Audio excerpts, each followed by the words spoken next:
It was around March 2017, the day I took Bianca to Linda's house, when she first told me that she was getting one of her handicapped foster dogs back. She was more upset than she had ever been, telling me Dodo's story and how she was neglected to the point where she risked losing her hind legs or even dying from infection.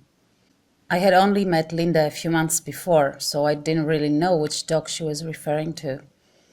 After seeing so many handicapped dogs thrive in her care, and after having her explain me in detail how easy it can be for the new parents if they manage to hold it together and be patient for just a few weeks, I couldn't really imagine what could possibly go wrong. I finally met Dodo a month later. The entire hind part of her body was a massive wound. I took a glimpse at it and decided that it was too much for me. Some things I just can't look at, can't film, I can't cope with. But I did get to hear Dodo's full story that day. She had been found crawling and screaming from the pain in a suburb of Athens, Greece. Probably hit and left with a broken spine, her screams could be heard for miles until she was finally rescued. Linda offered to foster her and she named her Dodo. Dodo thrived in her care, like all her fosters do.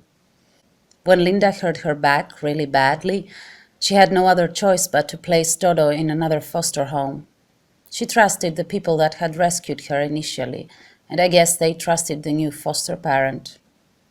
But Dodo was neglected there, to the point where the entire hind part of her body became an open infected wound. When Linda heard about it, she immediately took her back and tried to pick up after all the mess.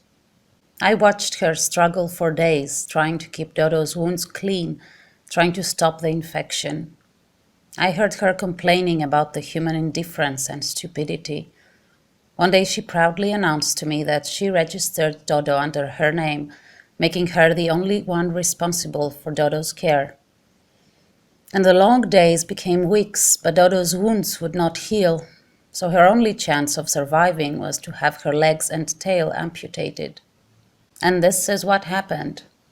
Dodo was amputated and came home freed from what was holding her back. Freed from the wounds, the pain, the bandages, and the antibiotics. She came back to thrive. Dodo rules in Linda's house. In her mind, she rules the world. She is a triple amputee with a broken spine and the spirit of a winner. She runs around in her wheelchair like she is the queen of the house, trying to monitor and check on everything that is going on. She lies down and makes hands whenever Linda asks her to, and she patiently waits in her mom's arms for her nappies to be changed. And then she goes off running around again, coming for cuddles, going off to meet the newcomers with the attitude of a funny, bossy queen, and then comes back for cuddles again. Technically, Dodo has lost everything.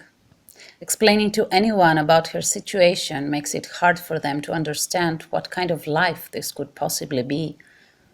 Unless you actually meet Dodo, you cannot fully comprehend the willpower, the joy, and the strength that hide in that body of hers. Meeting her for the first time makes it difficult to even look at her. So you try not to, but she makes it really hard for you to ignore her. And then you do look.